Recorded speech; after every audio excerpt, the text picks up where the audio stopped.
Welcome to the Holistic Plastic Surgery Show, where we dive deep into the hottest trends in health, beauty, and cosmetic treatments. I'm Dr. Anthony Youn, America's holistic plastic surgeon. Kefir, kimchi, sauerkraut, kombucha. These and other fermented foods have become a hot topic among nutritionists and naturopathic physicians. We're learning that these types of foods can play an integral part of our paths to health and wellness. But unfortunately, our standard American diet has all but eliminated these probiotic-abundant foods from our plates. Why has this happened? How can fermented foods improve the health of your gut, your microbiome, your energy levels, and even your skin? And is it safe to make your own fermented foods at home? On this episode of the Holistic Plastic Surgery Show, I'm joined by a gut health expert and fermentationist. We get to the bottom of why you need to add fermented foods into your diet and how you can use these foods to dramatically improve your health and digestion. So let's get started. My guest this week is a trained herbalist and master fermentationist. Her mission is for everyone to have stellar health naturally by healing their digestion using herbs, ferments, and food. Her background in microbiology forms the basis for integrating the modern research in the microbiome with her traditional studies in herbalism and using food as medicine. She is certified in integrative nutrition through Columbia University. She's the founder of the Fermentationist Certification Program, the Probiotic Power Cleanse, and Gut Rebuilding. She is a 3-time Good Food Award winner for her sauerkraut recipes. I'd like to welcome my good friend, master fermentationist Summer Bock, to the Holistic Plastic Surgery Show. Well, thank you so much, Summer, for coming on my show. I'm really excited to talk to you about some cool things about fermentation, about fermented foods, about gut health, and also about symbiosis. So thank you so much for coming on. You're welcome. I'm so excited to be here. All right, well, let's start by talking about your story. You know, most of my followers don't know who you are, but I think this is a great introduction to you because your background is fascinating. Your background isn't boring like mine, where I went through college and straight to medical school, then residency, then started practice. Your background is quite interesting. Let me just start by saying that you studied integrative nutrition at Columbia University with pioneers like Deepak Chopra and Dr. Andrew Weil. You're certified in herbology by the New Mexico College of Natural Healing. You've studied microbiology, you're a health coach, and a fermentationist. So these are a lot of hats that you wear. Can you tell us how you got to where you're at and some of those important steps along the way that have meant the most to you along this journey? Well, it was years ago when I was studying herbology and I did a cleanse. I had never done anything like that before. I grew up in the South, drinking Mountain Dew, eating Taco Bell. Like, that was my life. And I did this cleanse and it was, just whole foods, pretty basic, really simple. And about day 5, I felt like a wool blanket had been pulled out of my brain. And I looked around, everything was crystal clear. I felt calm. I had no anxiety. And from that moment, I was like, oh, this is how normal people function. And I literally did not know before that moment how sick I was. What type of cleanse was this?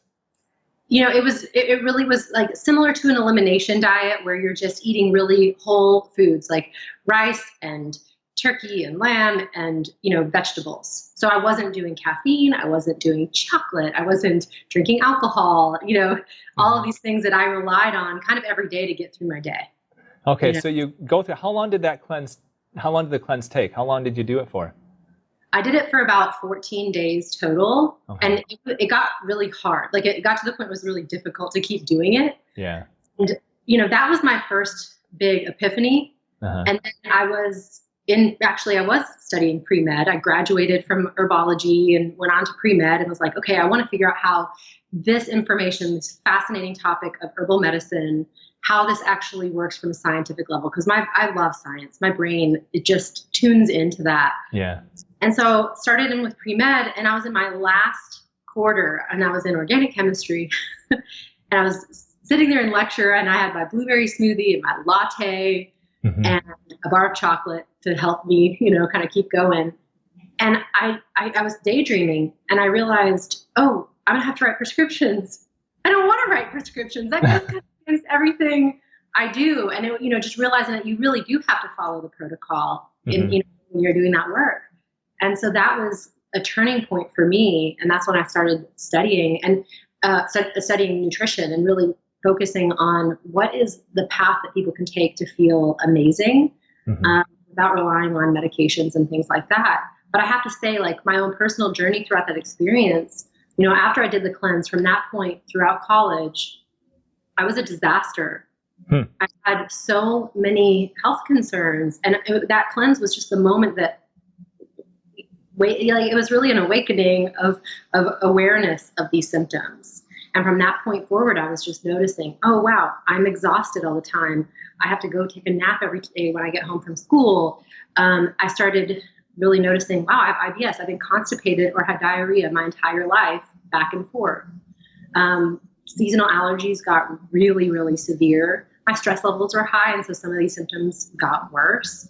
I started developing multiple chemical sensitivity, so I couldn't walk down the laundry detergent aisle at the grocery store without getting nauseous or a migraine.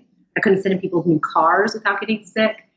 And I just started reacting to food like crazy, probably like 30 foods that I knew that I could eat without having a reaction.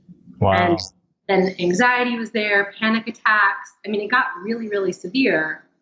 And I kept studying. I did the nutrition thing. I started working with people as a health coach and an herbalist, but I couldn't figure out my own stuff. Like, I felt like my issues they were so complex and weird. And I was taking herbs for adrenals, herbs for my skin because I was having rashes and allergies, herbs for allergies, herbs for energy, herbs for digestion, like nonstop. And I finally just pulled the plug and went to my doctor. And I was like, hey, and this is the doctor that's like sending her patients to me. I'm health coaching her patients. Okay. And I come to her, my eyes are all swollen, I'm miserable. And she was like, what are you doing here? And I'm like, look at me, I'm a mess. And she's like, all your blood results check out great. You're a perfectly healthy 20-something-year-old. And she goes, and here's what's going to happen. I'm going to write a prescription. You're not going to fill it. I don't think it's going to do anything anyway. And you know more about this than I do. So what are you doing here? Wow. I was like, oh, okay. And this is a family physician? Yeah, it was my family practice doc. And, it was interesting because that was the moment I went home and I decided, okay, no one's going to save me. Like, I have to do this myself. This is 100% on me. So I took 100% responsibility for my health and was like, okay, you know what? I was born into this world. I should not be allergic to it. So I'm going to cure myself of my allergies. And, maybe I'll be the first person to do it. I don't know. I hadn't met anybody at that point who'd ever done it. So I just decided to do it. And I stopped taking herbs for all the different organ systems. I read more about it. And this was like more than 10 years ago. When you looked online for gut issues, you didn't see all of these, websites and blog posts and resources that are out there now. And so I kind of had to patchwork together a lot of stuff. And I started taking probiotics, helped. And then I asked myself, go ahead. So basically you're having these health issues and you are treating yourself by putting yourself on what you consider a natural herb. So you're basically trying to medicate it, although you're not taking a prescription, but you're doing these herbs. But at the time, what was your diet like? How were you eating at that time? I mean, I was eating pseudo healthy. Okay. I would eat a lot of vegetables. I ate, like whole grains, and I ate everything homemade and prepared, food from our garden. So a lot of amazing food, but I would binge on ice cream, and I was super into my, coffee ritual and all of these things. So I kind of had, foods that were, I think, making the situation worse. But, there's a lot of other factors. It wasn't just the food, I realized, that was disturbing the whole situation. And so then how did you figure out this whole kind of gut rebuilding and everything that made this big difference for you? So when I noticed that probiotics were making a big difference, I asked myself, what did my ancestors do? how did they get probiotics into their diet? They weren't taking little pills that were made in a laboratory, right? So I was like, how did they do this? And so just digging in and looking up for the answer for that, I was like, okay, fermented foods, that's what it is. So there's these fermented foods like sauerkraut, beet kvass, kefir, miso, various foods that have probiotics present in them. And when you start looking more and more into this, you learn that cultures all over the world have been doing this for thousands of years. Most cultures, intact cultures, have some sort of fermented food that is present in their diet. And so then you added these fermented foods to your diet, and that's really what changed things for you. That was the thing that gave me the biggest strides in my healing journey by far. Yeah. Wow. I mean, it's interesting. I mean, going through med school, I mean, we didn't have any nutrition classes at all. And a buddy of mine who's a psychiatrist now, we joke that there was one person in our med school class who graduated like all of us who was morbidly obese. And this person drank literally an entire case of Mountain Dew every single day. Are you kidding? This is a future doctor. And nobody, at the time, we kind of looked and like, oh, that's kind of odd. Like a whole case, maybe like a 6-pack is okay, but a whole case. I mean, we're future doctors. And at no time do I ever remember any of the physicians taking this student aside and saying, hey, have you thought about your own health and being a good role model? I mean, when we would be lucky, we'd be excited is when we'd get free turkey subs for lunch. So we'd have a pharmaceutical rep come in, talk about their medication, and bring us subs from the local fast food someplace.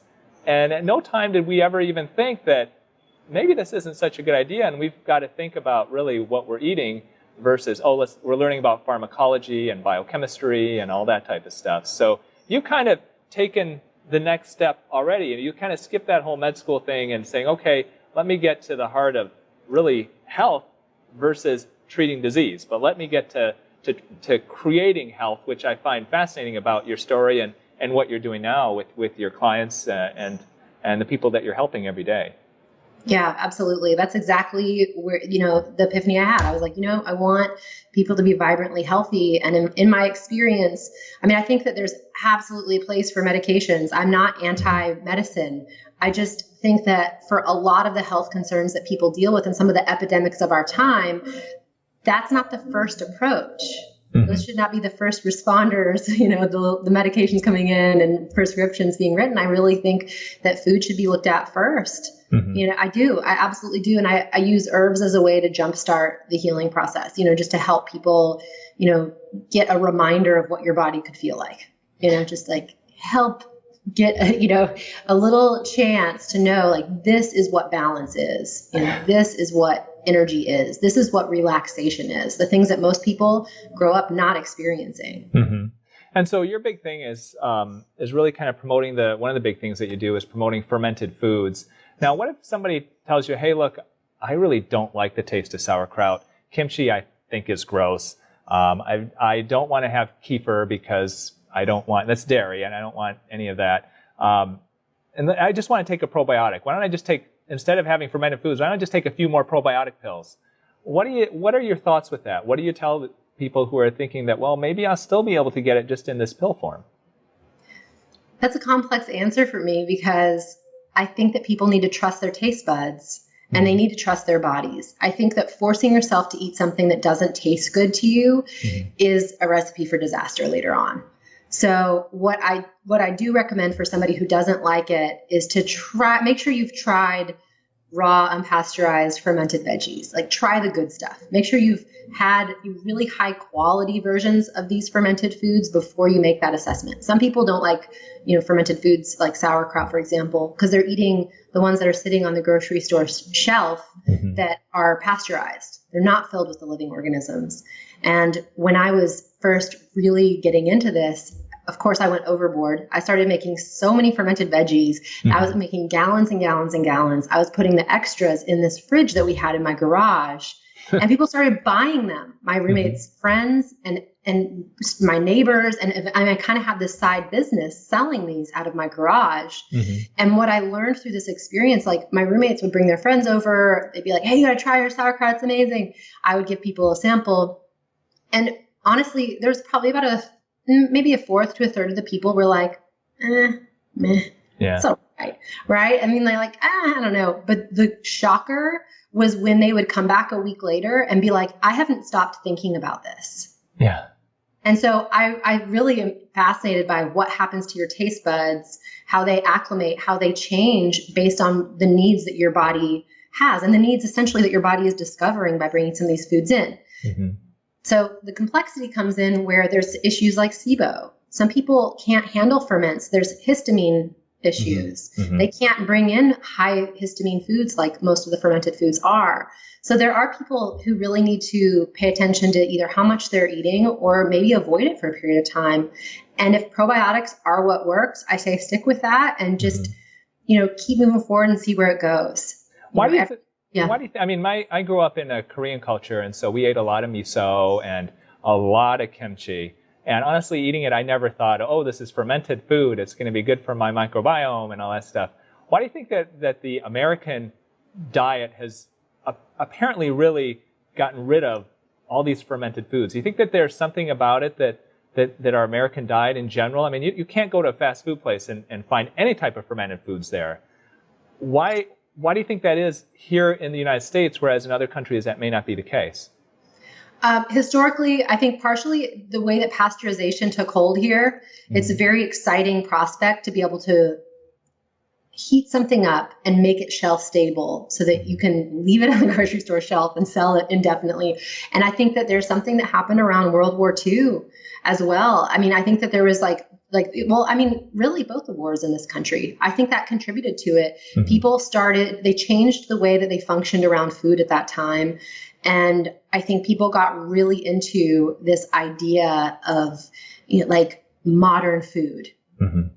Foods that are packaged, foods that are made in a laboratory by robotic arms and no human hands touch that. Like there was a huge phase in our evolution in the US where this took hold. And I think it really took hold in a big way. And I think we're still recovering from that mentality, quite honestly. And I think that's, from what I can tell, I think that's when most of the fermented foods were eradicated. It's like, it's too, buggy. It's not sterile, and we have a lot of people on one arm of this movement really interested in getting dirty, putting your hands in the dirt. Maybe you should let your kids eat some dirt. Go for it, and growing vegetables in really nutrient rich, bacteria rich soil. And then there's that other arm that's like, let's cover our kids in antibacterial gel and keep everything sterile and bleach our counters. And that's what's going to prevent disease. And it's the germ theory versus the theory of bioterrain. Mm-hmm. And so it's just two different camps right now that are kind of duking it out and see who wins. So for those people who are listening and maybe they're fairly new to the idea of the benefits of fermented foods, they don't quite understand the microbiome. Could you give them an explanation of just why it is important to try fermented foods and really the health benefits that people can get from it? Because once again, I think that it's still right now, I mean, there are those people who are very health conscious who are going on websites like Mind Body Green. They're reading books by progressive healthcare practitioners. But there are a lot of people out there, especially some people who may follow me, they're kind of middle America. They eat, kind of a meat and potatoes diet. And they think, well, why would I want to try fermented foods? What's in it for me? Can you give those people an explanation of just why it may be important for them to try these types of foods? Absolutely. So, when you are born, you don't have a lot of bacteria in your gut. I mean, in fact, they think maybe none. And when you start drinking breast milk, that's when you start getting access to bacteria. So these lactobacillus are present in the breast milk, and there's milk sugars that feed the organisms. So born fairly sterile. And then you have to start inoculating your system, and you do that naturally. It takes about 3 years for the digestive system and the immune system to fully develop, is what they're saying. And so for the first 3 years of life, there's all these organisms that you're coming in contact with on other people's skin. Maybe you're sucking on somebody's finger or their cheek or kissing and, sharing food. All of these things that we do, we're inoculating each other and inoculating babies with bacteria. And in an ideal situation, that system, that that system of bacteria, that ecosystem of bacteria starts growing and thriving. And these good bacteria, there's a little bit of bad bacteria in there too. You know, there's the commensal, opportunistic. I don't want to throw all these scientific terms, but there's a balanced ecosystem. It's like thinking of a rainforest. You have panthers, you know, you have snakes, and you have beautiful lush trees, and you know, every part of that ecosystem is working together and keeping it in balance. So not one organism is getting out of check and growing in a way that would take over and turn into basically a parasite, right? This is symbiosis, what I'm talking about. And so that's an ideal situation where you have this like beautiful ecosystem growing and thriving. And what happens is these organisms, they do a few things inside your body that are really, really important. They produce vitamins inside your colon. So they're eating and fermenting and digesting your food more fully, extracting more nutrients from your food. And they're producing vitamin K and vitamin B on site for you to just absorb into your bloodstream, which is really interesting. They're producing two vitamins that are very difficult to actually absorb when you eat them. So they're making up for this like deficiency that we kind of have in our own digestive system, right? And then they also communicate to our immune cells. So they're telling our immune cells that are lining throughout our digestive tract, everything's cool, we belong here, you guys are awesome, you know, and there's like this like little happy party going on. And they help even regulate the mucus layer throughout the mucous membrane that is your digestive tract. So they're keeping it intact. And all of this work is amazing. So they even produce these antimicrobial substances such as lactic acid. It's a really common one. So these probiotic bacteria produce an antimicrobial substance that prevents pathogenic organisms from taking hold and growing unchecked in the gut. So they're creating that balance. It's wonderful. We love it as humans. We don't know we love it, but we love it because it keeps us healthy. It keeps us energetic. It keeps us from getting sick. And it really sets us up to be so strong that if a pathogenic organism comes along, it can't take hold. And you're able to, you know, if there's like a pre-war, there's no war that ever happens. We just kind of like keep it at bay, moves on, and it never had a place to thrive. So the other thing is that it's going to keep your digestion really optimal, you know, normal, healthy bowel movements, none of this diarrhea, heartburn, acid reflux stuff that so many people are dealing with. So the idea...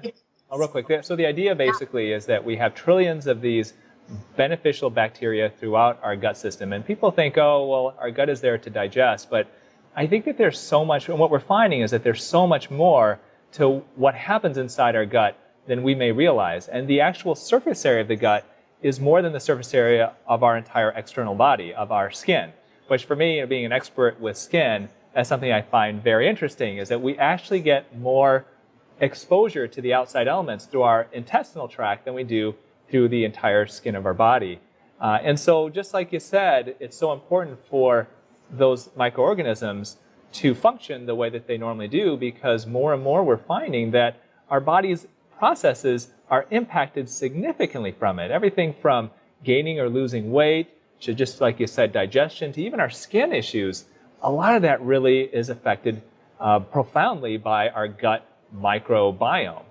So then we know this now, and we've established that. How do fermented foods then affect this whole system?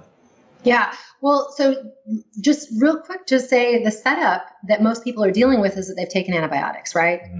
So, you know, people's entire ecosystem has been annihilated. I mean, antibiotics, you know, broad spectrum especially, are going to kill off all these organisms. So you're sterilizing the gut. So it's like taking that rainforest and slashing and burning it, you know? And if people do that over and over, you know, you just end up with this barren soil.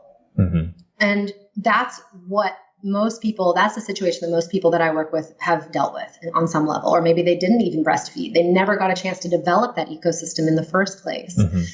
So, and when you, just let me insert also, what we're finding too is that all of the C-sections that are being done are also affecting that microbiome, because children, as they go through the birth canal, will get a lot of that beneficial bacteria, and they don't start out sometimes with the bacteria that ideally they need to when you have these C-sections, which doctors are performing, and sometimes it's to save the mother or the baby's life, and you can't argue with that. But the number of C-sections that are being performed, I mean, how many of those are being performed for convenience sake, you know, for some people? Sometimes they're performed because of fear of medical malpractice, and there's some doctors I know of that have super high rates of C-sections, and it's because they're afraid. They're afraid of getting sued if something goes wrong. So unfortunately, you may not, as a physician, be doing the right thing for your patient if you do that. It's true. And the babies, they get all of that bacteria squished into all of their orifices. And honestly, that's the moment of inoculation. It's a really important moment. Mm-hmm. So yeah, a lot of people are dealing with that setup, right? Of not having the right bacteria, not having the right ecosystem. And so fermented foods, they contain many of them, not all. There's categories of fermented foods, but there's many fermented foods out there that contain live probiotics that are ideal for helping to nourish and keep this ecosystem functioning and flourishing properly. And so how does somebody then go to a store and find the right types of probiotic infused fermented foods? Because just like you said, you can find them, but not all fermented foods are created equal. Yeah. First off, I'll say I have two favorites. I like sauerkraut, kimchi, like that whole category of lacto-fermented veggies. And I like kefir. I think those are two really great sources of probiotics for people. And so when you're going to the grocery store, first of all, you have to look at the labels. You have to read the labels. I recommend reading labels of everything that you buy, hands down, no matter what. But when you're looking at fermented foods, you want to see it with the lacto-ferments, the veggies. You want to see unpasteurized. It will probably say something like cultured or live probiotics or live living. You want to see unpasteurized somewhere on that label. Very important. The other thing you want to see is that there is no vinegar. So you don't want to eat the ones that have vinegar, because vinegar will actually kill off the microorganisms that are good for you. So yeah. Then why would somebody put vinegar in it? Because it's a shortcut. So vinegar is a great way to preserve things because it kills off these organisms, because the acetic acid is similar to the lactic acid. Yeah. It prevents pathogenic organisms from growing. So it's preserving a food and allowing you to sell it on the shelf and make something delicious, and pickles, and they're tasty. A lot of pickles have vinegar in them to preserve the cucumbers, but you can make pickles with just salt and water and create the lactic acid. And those are the probiotic pickles. Those are the ones that you want. And they are out there. They're in grocery stores. You just have to read the labels to find the ones. So the keys then on the labels are unpasteurized. And what else did you say? No vinegar. And no vinegar. Those two things just to remember if you're looking for probiotic-rich fermented foods. Now, one of the things I know that's a passion of yours is making your own fermented foods at home.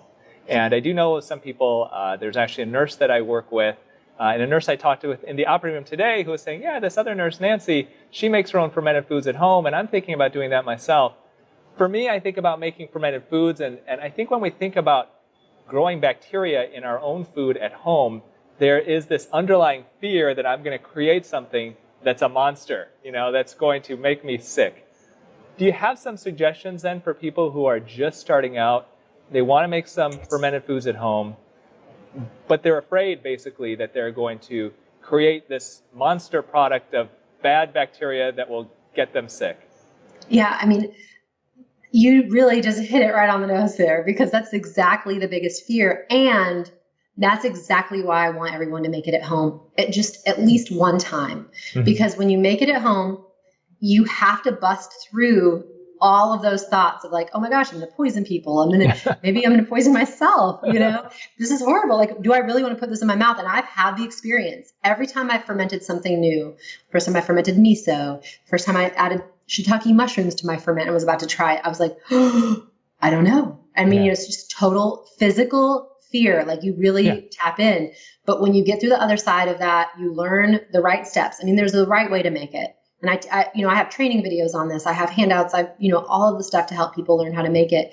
But I want to remind people that it's really easy. These are traditional processes that have happened before we had labs to test what kinds of organisms were in there, and we were still doing it, and we weren't killing people, right? Yeah. So I think people have to understand this is a traditional method of food preparation, and it's very safe because you're creating food to preserve it, to make it last longer. Part of why people did this was to have vegetables during the winter months when they weren't growing. So this is a way people discovered this is how we're going to preserve it and make it last all winter so we can keep getting our veggies in. And we've just evolved with these organisms over time to where like they're helping us, we're helping them. We've got this wonderful symbiotic relationship. And that symbiosis is so good for our gut health because once again, now you're getting all those beneficial bacteria, especially if, let's say, I have patients in mind that we do put on antibiotics. They get an infection, you put them on an antibiotic because it's the most effective way to clear it. And it's not something where I would tell my patients, okay, you've got a cellulitis, let's just get you on some fermented foods and let's let the body take care of it, because unfortunately, when it gets to a certain level, it can be very dangerous. And so we're looking at kind of enhancing your health when you're not sick, and obviously if you need something when you're ill, then that's just what's necessary. Can you describe the difference between pickled foods and fermented foods?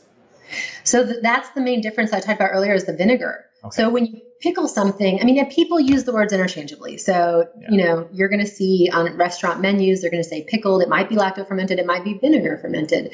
It really is semantics. But the way that I talk about it, a pickled food uses vinegar as a preservative, and a fermented food uses bacteria to actually process that food, create the acids in there that help stabilize and preserve that food. And when I say preserve, they're not preserving it indefinitely for the most part, but they're making it last longer than it would without refrigeration and things like that. Okay, so there's definitely a big difference. But the big thing is avoid vinegar and make sure it's unpasteurized.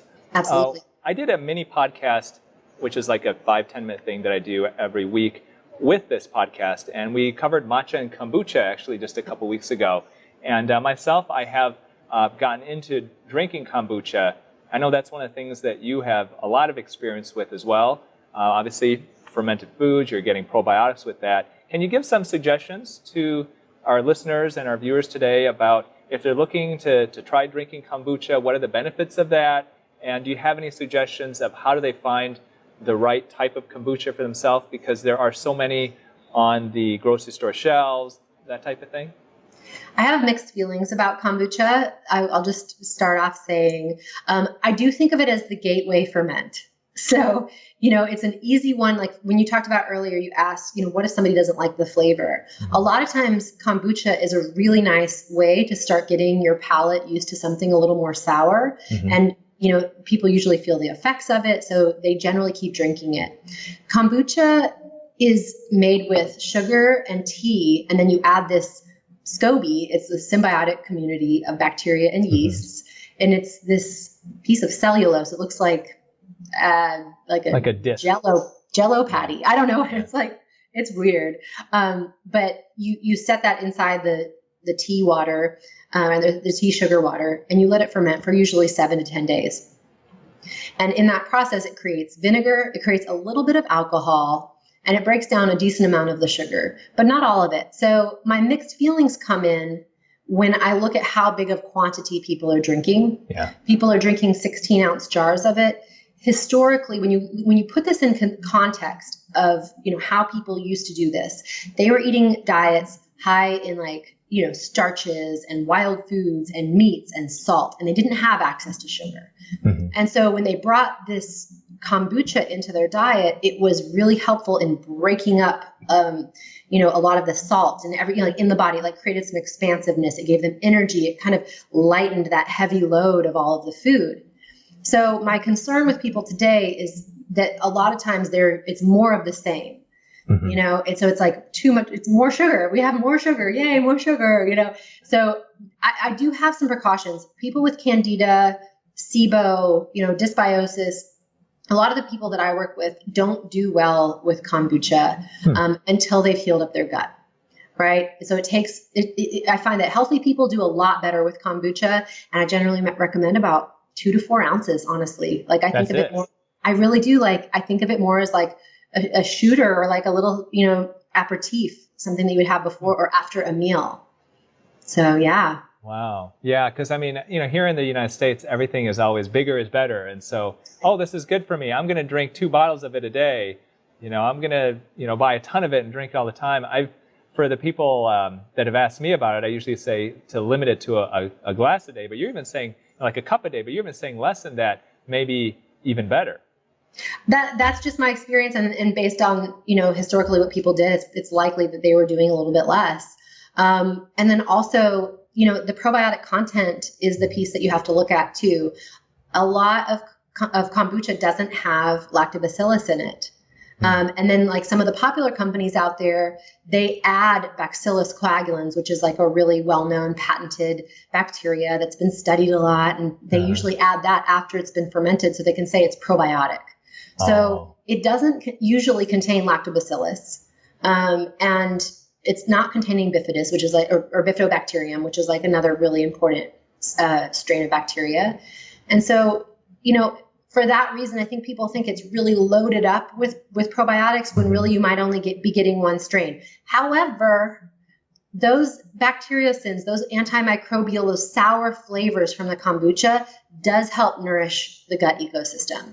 Okay. I mean, it is not a bad thing. I'm trying to speak to the complexity of it because people overdo it. And if I had to say one message about fermented foods in general, is that I love them. I would love for you to learn how to make them.